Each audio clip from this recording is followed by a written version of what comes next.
A very happy day to all of you and welcome to my YouTube channel. I'm your learning partner Sushila Hariharan, and if you're interested in a career in fund accounting, corporate actions, trade life cycle or OTC derivatives, do subscribe to my YouTube channel. For those of you who are new here, I provide lessons in investment banking, fund accounting, corporate actions and trade life cycle, and I'm delighted to announce that we have crossed 10,000 subscribers. Thank you so much for that. We're now starting a new series of lessons on foreign exchange. We will talk about forex markets, we'll talk about foreign exchange quotations, we'll understand what are the different methods of conversions and so on and so forth. Foreign exchange is a topic that's very close to me because I've worked in investment banking, foreign exchange treasury room of a large international bank for almost 8 years. So it's a kind of a little passion for me. So you'll obviously make out from my tone and tenor that I'm obsessed with this topic. Okay, so in this topic, we'll be talking about different lessons on FX markets, which is today's class. We'll talk about FX quotations, okay? What is the bid ask? What is the spread? Cross currencies as well as forward rates.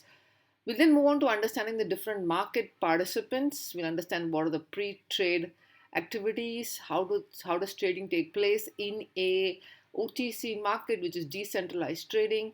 The sixth chapter is how a CCP comes into picture for settlement purposes, and then the mechanics of nostro and vostro transfers. Okay, so are you ready? Let's start with the very first part of it, FX markets. FX markets is, when we are talking about FX markets, we're talking about the interbank market. Okay, this is the wholesale segment. The wholesale segment of the market is a very volume driven market. What do I mean by that? The lot size is a minimum of $500,000 or equivalent. Okay, it's not meant for the retail customer, so it's largely for the interbank market, where the interbank participants, which include banking institutions, insurance companies, hedge funds, mutual funds, as well as sovereign wealth funds, SWFs, also participate aggressively in the interbank FX markets. The interbank FX market is an OTC market, OTC standing for over the counter market. It is the largest market in the world, okay, and it trades almost 7 trillion worth of contracts every day. The market is clearly segregated into the spot market, where the settlement takes place on a T+2 basis, and the forward market, where the settlement takes place on a forward date, which is beyond the spot date. So because it's an OTC market, the products are very customized to meet the requirements of the counterparties to the trade.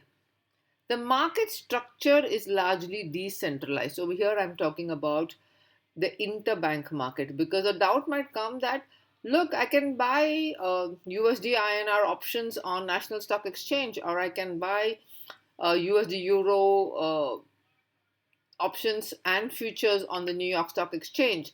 And how is she saying then it's an interbank wholesale market? Is always an OTC market. Okay? So once you go retail, you have to have a very standardization of products. So over here, the products are more sophisticated. They are meant for the financially savvy investor. They are meant for the investor who's having strong acumen in pricing these complex foreign exchange products.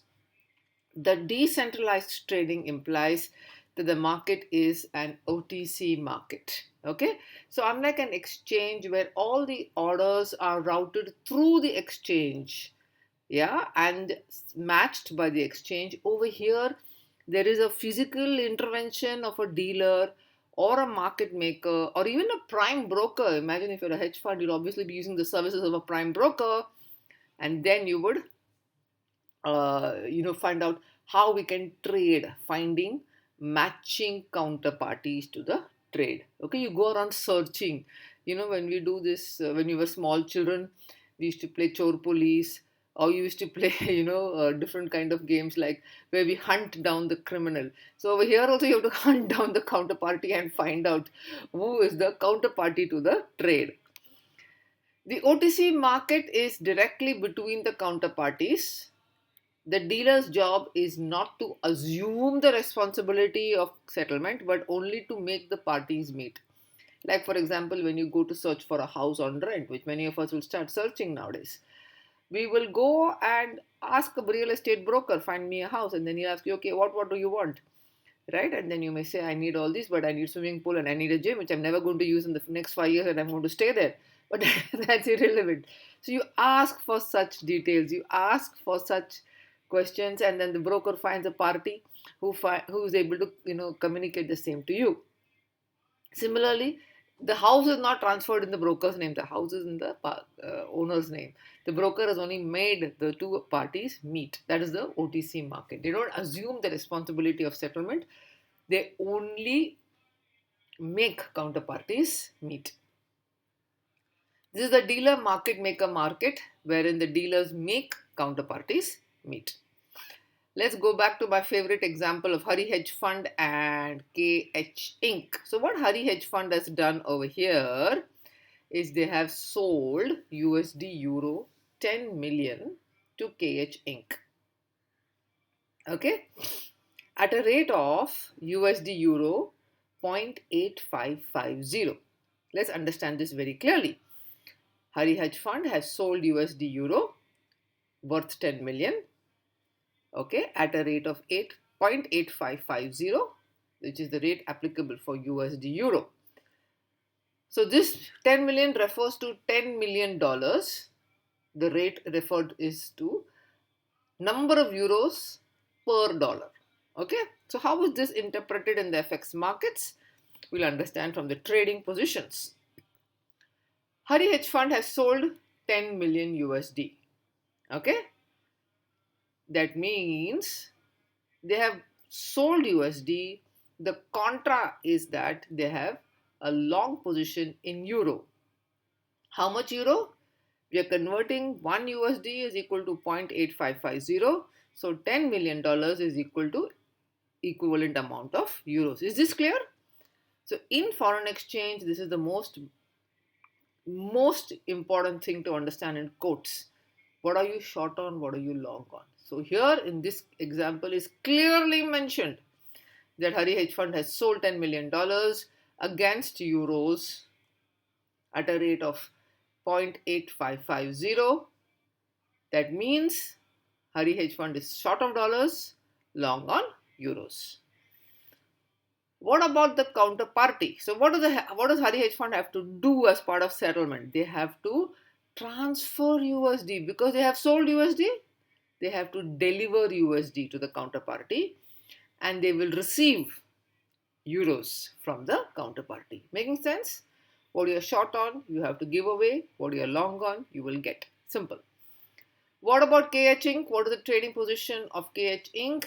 They are long USD 10 million, right? Because if Hari Hedge Fund is short USD 10 million, then KH Inc is long USD 10 million, and they are short euros 8.55 million. Is this making sense? Understanding the impact of long and short? So this is known as currency pairs. Okay, you're doing pair trading over here. In pair trading, you're buying something and selling something else. So over here, Hari Hedge Fund has sold dollars, bought euros. KH Inc has sold euros and bought dollars. I'm sorry. Hari Hedge Fund has sold dollars and bought euros. Yeah, KH Inc has done the opposite. Mirror image of the transaction. So this is known as pair trading because you're trading the currency pair. And then this term has got extended to equities and now to derivatives, futures and options, etc. Wherein you're always short on one and long on the other as a pair, as a jodi, as a couple. Okay, so this decentralized trading means that a dealer is dealing with so many banks and so many counterparties at the very same time, and this makes the market very, very volume driven. Because it's volume driven, there's almost 7 trillion worth of trades that are taking place on a single day in the foreign exchange markets.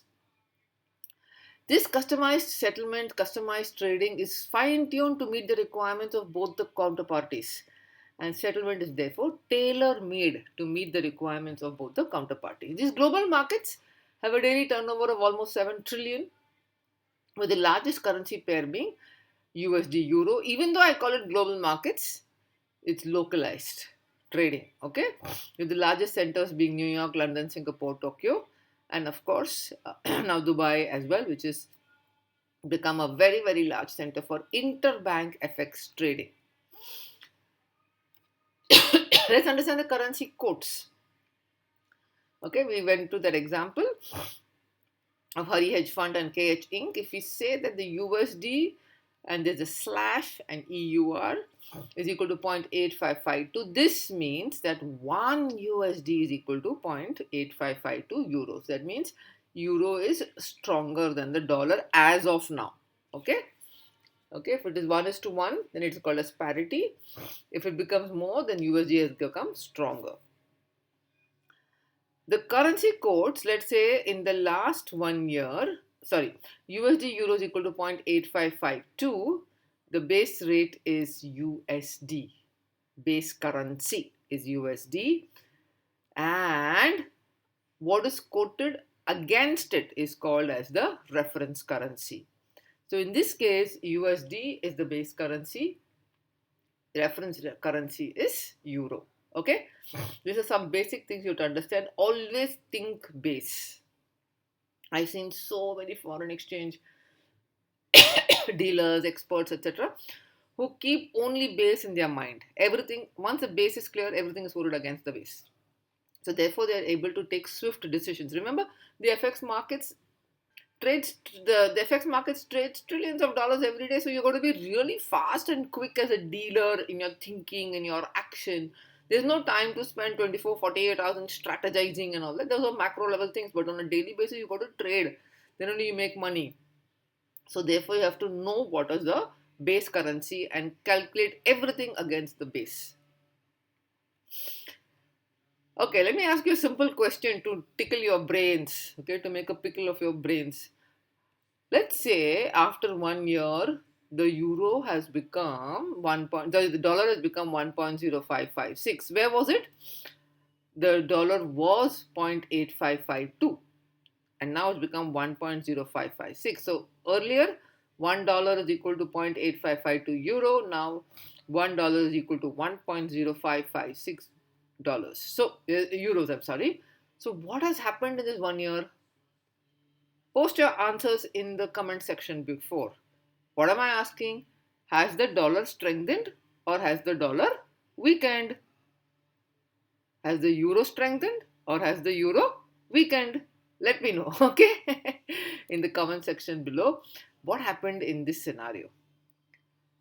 Moving on to another interesting aspect of foreign exchange markets. In the interbank market, they always quote two rates for the same currency pair.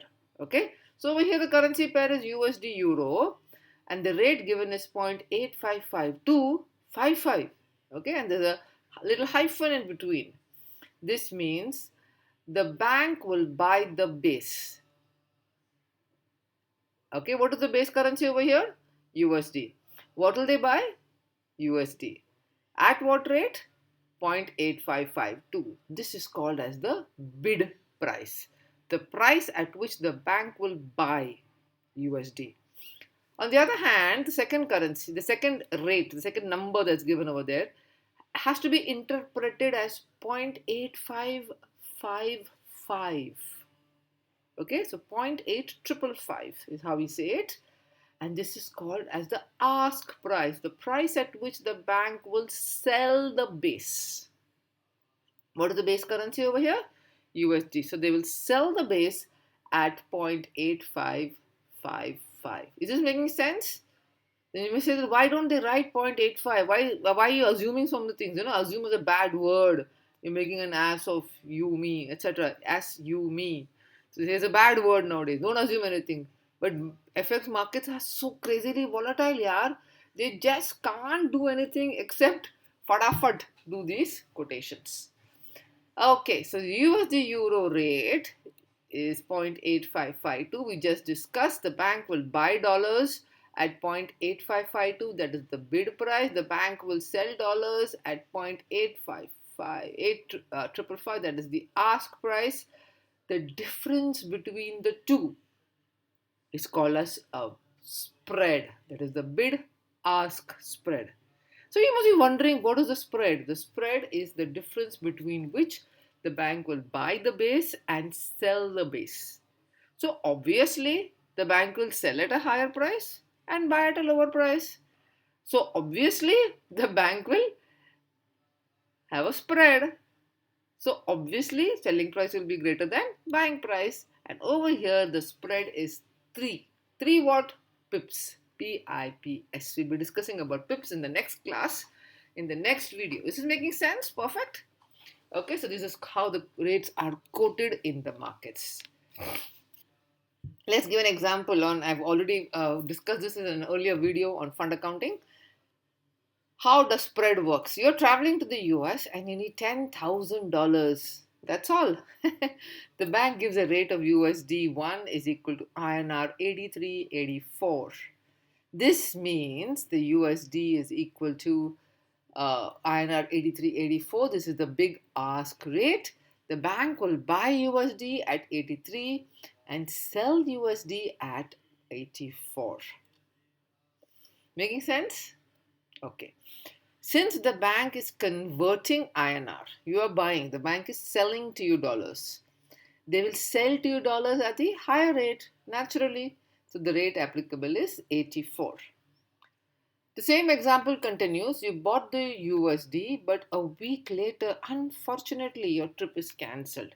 And if your trip is cancelled, the USD now, INR, has become 81, 82. That means the dollar has strengthened or weakened. It was 83, now it has become 81. That means that rupee has strengthened. Perfect. Okay, because they're getting fewer rupees per dollar, it means the rupee has strengthened, the dollar has weakened. The bank will buy the dollars from you at 81. Unfortunately for you, you have bought the dollars at 84. You want to give back the dollars to the bank. The bank says, no, I'm going to allow you to give back only at the rate of 81. So how much loss have you made? First, you are already very sad because your trip is cancelled. You had made so many plans to go and see Disneyland and Star Walk, and you thought maybe you'll go to California and watch all those Hollywood actresses, etc. Unfortunately, the trip is cancelled, so you've made a loss on that. But you've also made a loss of how much rupees in this cancellation? Okay, post in the comment section below. Thank you so much for listening in, and let's look at what the next lesson is going to be on FX market participants that understand the role of the prime broker in the next video. Thank you so much.